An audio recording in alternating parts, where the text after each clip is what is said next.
इतिहास लिखा है इसमें, कुछ खास छिपा है इसमें।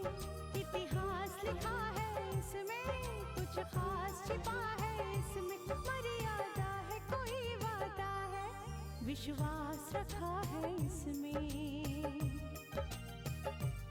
सात फेरों से मिला ये तो उपहार है, मेरा श्रृंगार है, मेरा श्रृंगार है, मेरा श्रृंगार है, मेरा श्रृंगार है। मंगलसूत्र, मंगलसूत्र, मंगलसूत्र, मंगलसूत्र, मंगलसूत्र, मंगलसूत्र, मंगलसूत्र।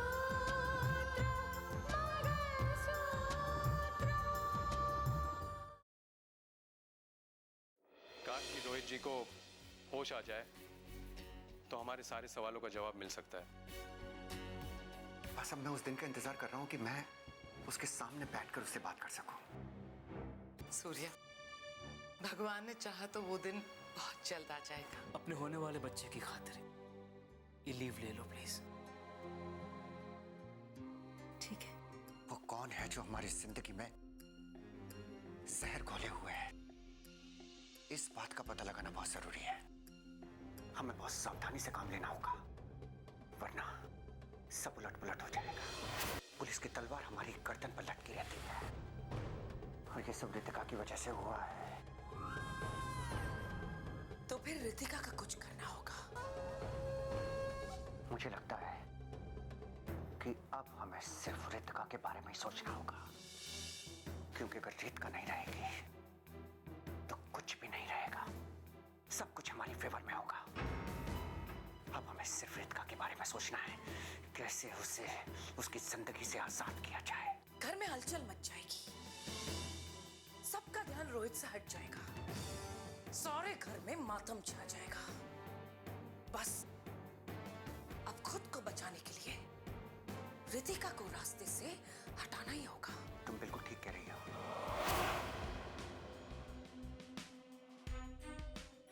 रितिका के हटते ये मामला ठंडे बस्ते में चला जाएगा, लेकिन इस काम को जितना जल्दी हो सके हमें पूरा करना होगा। हमारे पास वक्त बिल्कुल नहीं है। तुम घर में रहती हो, इस काम को तुम बहुत आसानी से अंजाम दे सकती हो, और तुम पर कोई शक भी नहीं करेगा।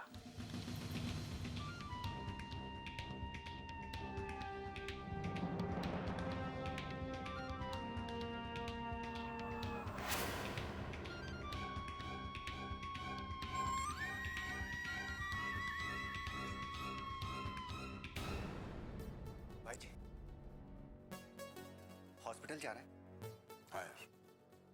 क्या हुआ, आपकी बात हुई फिर डॉक्टर से?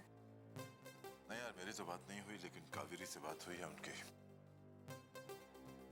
समझ में नहीं आता यार, अभी उसकी हालत सुधरती है, फिर बिगड़ने लगती है। एक उम्मीद सी जागती है, फिर डॉक्टर्स कर रहे हैं सब कुछ, इलाज तो सही हो रहा है। भाई जी, आप चिंता मत कीजिएगा, रोहित बिल्कुल ठीक हो जाएगा। चलो। रितिका कहाँ है? रितिका अंदर होगी। एक तो रोहित की हालत ऐसी है, और ऊपर से रितिका।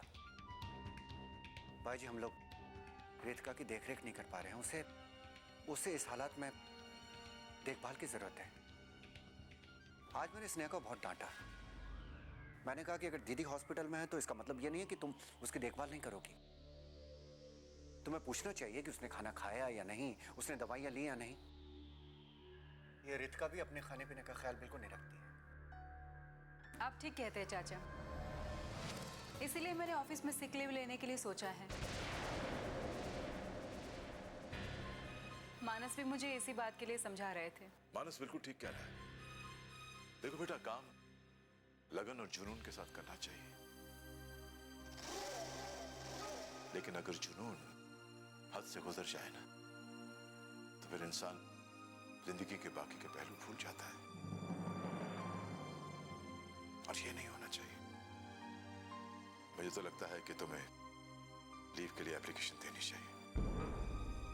हाँ पापा, बहुत जल्द मैं ऑफिस में सिक लीव के लिए एप्लीकेशन दे दूंगी और जल्द ही कोई ना कोई चार्ज लेने के लिए भी आ जाएगा। अब देखिए ना, इसी की वजह से मैं रोहित उसके साथ भी ज्यादा वक्त नहीं गुजार पा रही हूँ। हाँ ये ठीक है, एक काम करो, अपनी लीव एप्लीकेशन के साथ डॉक्टर का सर्टिफिकेट भी अटैच कर देना। ठीक है पापा, मैं सब कर लूंगी। अब मैं चलती हूँ। सुनो रितिका, क्या हुआ चाचा जी? देखो, कावेरी दीदी हॉस्पिटल में है, इसका मतलब ये नहीं है कि यहां तुम्हारी देखभाल करने वाला कोई नहीं है। यहां हम सब लोग हैं। और फिर ऐसी हालत में तुम्हें खाने पीने का बहुत ध्यान रखना चाहिए। पौष्टिक और काफी स्वादिष्ट खाना होना चाहिए। चाचा जी, मुझे ऑफिस के लिए देर हो रही है, मैं ऑफिस से कुछ मंगवा लूंगी। नहीं नहीं, बाहर क्यों? अरे इन्फेक्शन हो सकता है, कुछ भी हो सकता है। बाहर कितनी बीमारियां फैली हुई हैं। मैंने स्नेहा को बताया है कि तुम्हारे लिए टिफिन तैयार कर दें। वो टिफिन तैयार कर रही होगी।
प्रेगनेंसी की हालत में नींबू पानी और ग्लूकोज सेहत के लिए बहुत अच्छा होता है।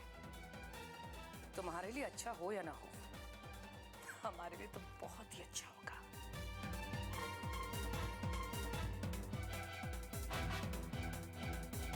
चाचा जी, आज मुझे जल्दी ऑफिस जाना है। वो पापा, क्या हुआ ना, कल रात मंत्री जी का फोन आया था। मैं तो रात ही ऑफिस के लिए निकलना चाहती थी, लेकिन मानस ने मुझे रोका। थोड़ी देर रुक जाओ, चले जाना। देखिए चाचा जी, मैं सच में लेट हो जाऊंगी, आप फिक्र मत करिए, मैं ऑफिस में कुछ मंगवा लूंगी। सूर्या जाने दे यार, आगे से ख्याल रखेंगे रितिका जहां भी जाए अपना टिफिन साथ लेकर जाए।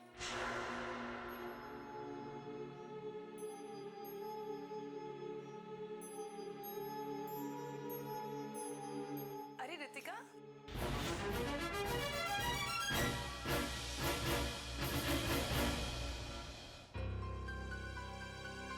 रितिका कहाँ जा रही हो? यहाँ आओ।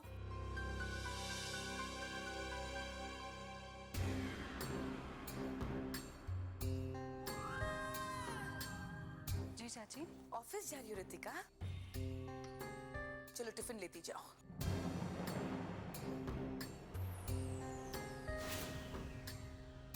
क्योंकि मुझे पता है, एक बार तुम ऑफिस चली गई ना, तो तुम्हें खाने पीने का वक्त नहीं मिलेगा। देखा बेटा, एक परिवार में रहने का कितना सुख है। पंछी भी जब एक डाल पे बैठते हैं तो एक दूसरे के लिए दाना चुन के लाते हैं।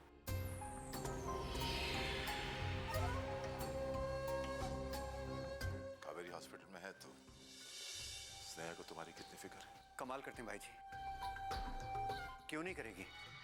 और फिर रितिका हमारी अपनी है, हमारी आंखों का तारा है। हम अगर उसकी देखभाल नहीं करेंगे तो कौन करेगा?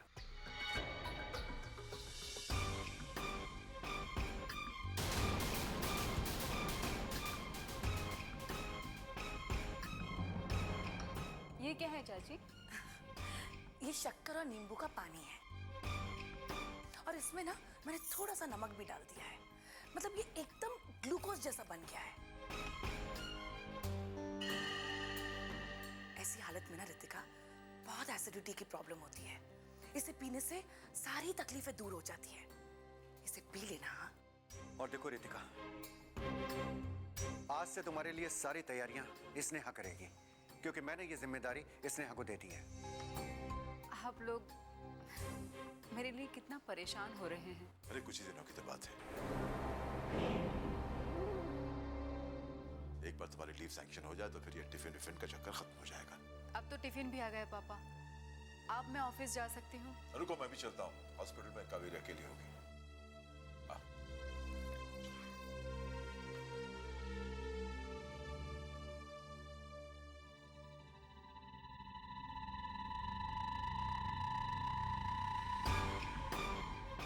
जाइए भाई जी, जाइए, क्योंकि हो सकता है शाम तक आपके पीछे पीछे रितिका भी हॉस्पिटल में पहुंच जाए। लेकिन जिंदा नहीं, मुर्दा।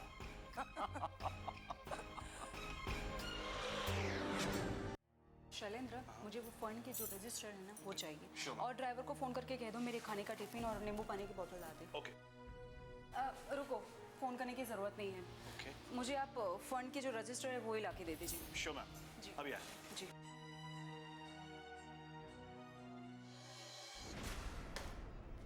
जैन मैडम,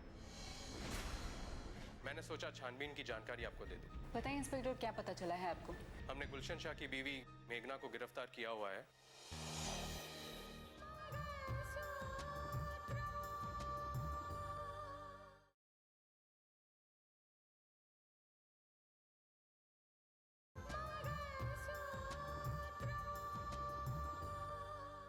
मैंने सोचा छानबीन की जानकारी आपको दे दूं। बताइए इंस्पेक्टर, क्या पता चला है आपको?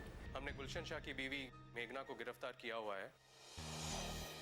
उससे उगलवाने की बहुत कोशिश की, लेकिन वो एक ही चीज बार बार कह रही है कि वो अपने सहेली के घर से वापस लौट रही थी। तो आपने तहकीकात की इस बारे में कि वो सच बोल रही है या झूठ? जी हाँ मैडम, हमने छानबीन की है। नाकाबंदी से मेघना की गाड़ी ठीक 11:20 पर गुजरी थी और फिर हमने उसकी सहेली के घर पे भी जाके पूछताछ की है और उसका ये कहना है कि तो इंस्पेक्टर, क्या बताया उसकी सहेली ने? उसका भी यही कहना है कि मेघना उसके घर से 11:10 पर निकली थी और फिर वहां से नाकाबंदी तक पहुंचने तक कम से कम 10 मिनट तो लग ही जाएंगे। तो तुम्हारा मतलब ये है कि मेघना सच कह रही है? सारे सबूतों से तो यही पता चलता है कि मेघना सच कह रही है, क्योंकि अपने सहेली के घर से निकलने से नाकाबंदी तक पहुंचने तक उसके पास इतना वक्त नहीं बचता कि वो कहीं पे रुक सके। अच्छा। मेरा सवाल ये था कि रोहित का एक्सीडेंट उसी रास्ते पे हुआ था। अगर मेघना के गुजरने से पहले वो एक्सीडेंट हो चुका था तो आखिर मेघना ने रोहित को देखा क्यों नहीं?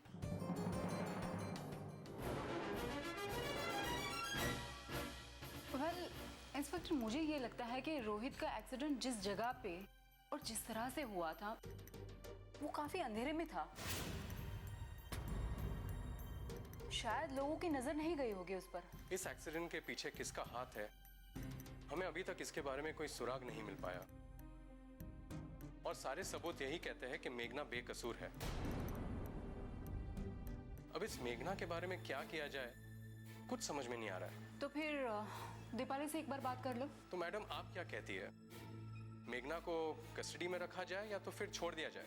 लेकिन अगर आपको ये लगता है कि इस एक्सीडेंट के पीछे मेघना का हाथ नहीं है तो हम ऐसे किसी को अरेस्ट करके तो नहीं रख सकते ना। छोड़ना ही पड़ेगा मेघना को। लेकिन रोहित के इस एक्सीडेंट के पीछे अगर मेघना का हाथ नहीं है तो फिर असली मुजरिम है कौन? इंस्पेक्टर, इसका पता लगाना बेहद जरूरी है। ओके मैडम, मैं कोशिश कर रहा हूँ। Thank you. जय हिंद। जय हिंद।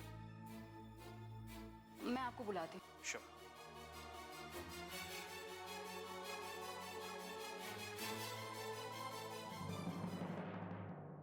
डॉक्टर साहब,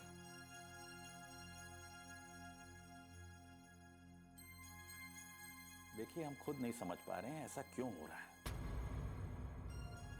कभी तो लगता है कि रोहित की हालत बिल्कुल सुधर रही है और कभी अचानक बिगड़ने लगती है। डॉक्टर साहब प्लीज प्लीज मेरे रोहित को बचा लीजिए। देखिए, हम अपनी तरफ से पूरी कोशिश कर रहे हैं, लेकिन जिंदगी बचाने वाला तो ऊपर वाला है। आप उस पर भरोसा रखिए।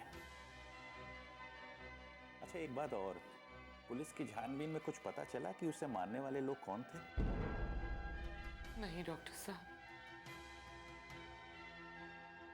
पुलिस ने कुछ लोगों को गिरफ्तार किया है, लेकिन अब तक कुछ पता नहीं चला कि रोहित को किसने मारने की कोशिश की और क्यों। अब तो बस सब लोग यही इंतजार कर रहे हैं कि रोहित होश में आ जाए और सबको सच्चाई बता दे। देखिए, इस बारे में तो हम भी कुछ नहीं कह सकते कि उसे होश कब तक आएगा। हो सकता है उसे होश कल भी आ जाए, लेकिन वो बोलने की हालत में बिल्कुल नहीं है। उसके शरीर में इतने जख्म हैं कि उसकी बॉडी में कोई मूवमेंट नहीं हो सकता। ऐसी हालत में कुछ उम्मीद करना कि वो कुछ बता पाएगा नामुमकिन है। डॉक्टर, क्या मैं अपने रोहित के पास रुक सकती हूँ? जी नहीं, हम आपको इसकी इजाजत नहीं दे सकते। एक तो रोहित की हालत बहुत नाजुक है और साथ ही पुलिस की खास हिदायत है कि रोहित के करीब किसी को ना जाने दिया जाए, क्योंकि कौन किस नियत से आ रहा है ये समझना बहुत मुश्किल है। इसलिए हम आपको मिलने की इजाजत नहीं दे पाएंगे। आप ठीक कह रहे हैं डॉक्टर साहब। देखिए, इस हॉस्पिटल में मरीज की सुरक्षा की जिम्मेदारी हमारी है और हम अपनी जिम्मेदारी के साथ कोई लापरवाही नहीं कर सकते।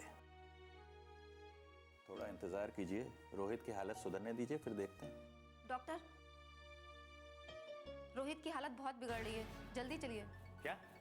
जी। चलो जल्दी।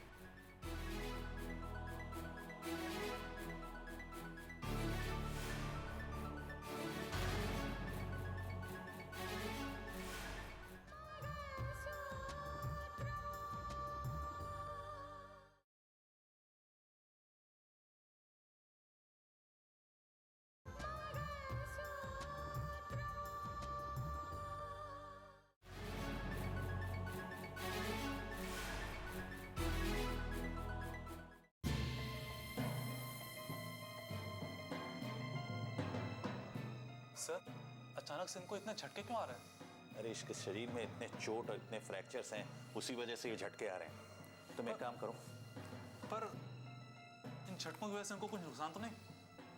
तुम फौरन जाके ये इंजेक्शन लेके आओ। हो सकता है ये इंजेक्शन इसके लिए कारगर हो और ये जल्दी होश में आ जाए। जाओ, फौरन लेके आओ। Okay sir.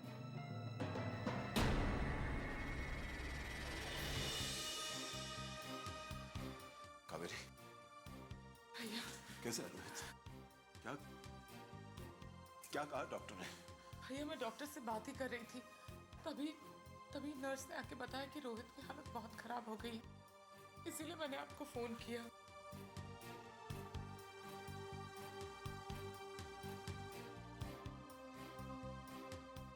डॉक्टर कहाँ है?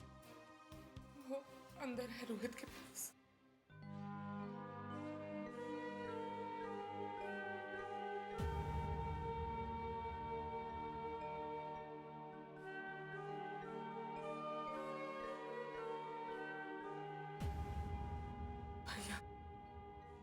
भैया हिम्मत से काम लीजिए। हिम्मत?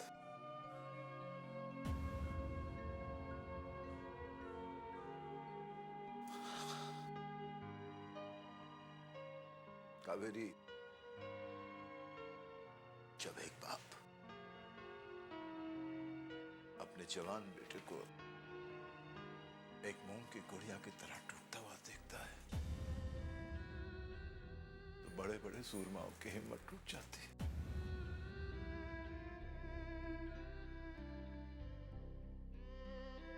टूट जाती है हिम्मत कावेरी।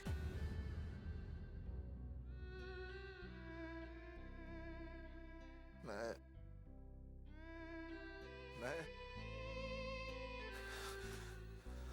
कावेरी, मैं रोहित का बोझ, अपने बेटे का बोझ कावेरी मैं अपने कंधों पर नहीं उठा सकूंगा। मेरे कंधे इतने मजबूत नहीं है कावेरी। कुदरत का नियम तो ये है कि एक बेटे के कंधों पर बाप की अर्थी जाती है। क्यों? क्या दिखाना चाहती है तकदीर मुझे? भैया ऐसा कुछ भी नहीं होगा। तकदीर आपके साथ ऐसा कुछ भी नहीं करेगी भैया। आपने इतने सारे लोगों के साथ इंसाफ किया है, भगवान इतनी बड़ी नाइंसाफी आपके साथ नहीं करेंगे। भैया हिम्मत से काम लीजिए, ऐसा नहीं होगा। बस आप हिम्मत मत हारिए।